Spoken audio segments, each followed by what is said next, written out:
বাবরি মসজিদ থেকে রাম মন্দির, ভারতে বিজেপির উত্থানে বরাবরের কেন্দ্রে ছিল এই অযোধ্যা। আর সেই অযোধ্যাতেই কিনা ভরাডুবি হলো দলটির। অযোধ্যা আর আশেপাশের একটি এলাকা নিয়ে গঠিত ফৈজাবাদ আসনে তাদের প্রার্থী লাল্লু সিং হেরেছেন সমাজবাদী প্রার্থীর অবধেশ প্রসাদের কাছে।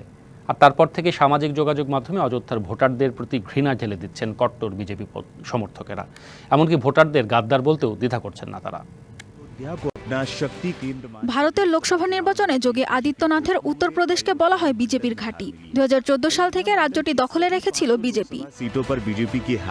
এবারের লোকসভা নির্বাচনে রাজ্যটিতে 2019 সালের তুলনায় বিজেপির মোট ভোট কমেছে 65 লাখ।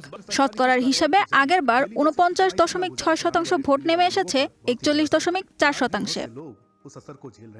ভোট কমে এসেছে নরেন্দ্র মোদীর বানারস, আদিত্যনাথের গোরখপুর, রাজনাথ সিং এর লখনৌ এবং ফৈজাবাদে।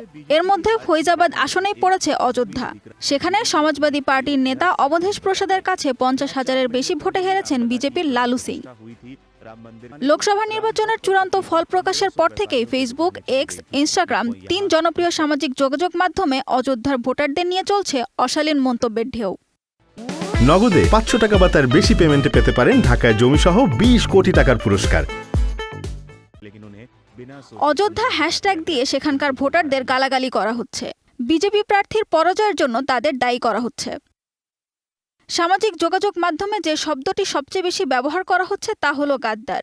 এছাড়া অযোধ্যার রাম মন্দিরকে ঘিরে যে পর্যটন সুবিধা তৈরি হয়েছে তা বয়কট করার আহ্বানও জানানো হচ্ছে।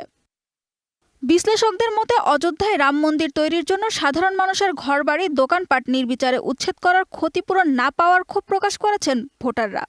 এছাড়া অযোধ্যায় বিজেপি বিরোধী জোটের শক্তিশালী অবস্থানও আসন কমে যাওয়ার কারণ বলে মনে করছেন তারা।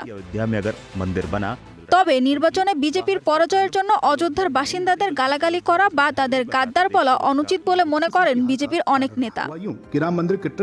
সানজিদা ইসলাম তন্নি, ডিবিসি নিউজ ডেস্ক।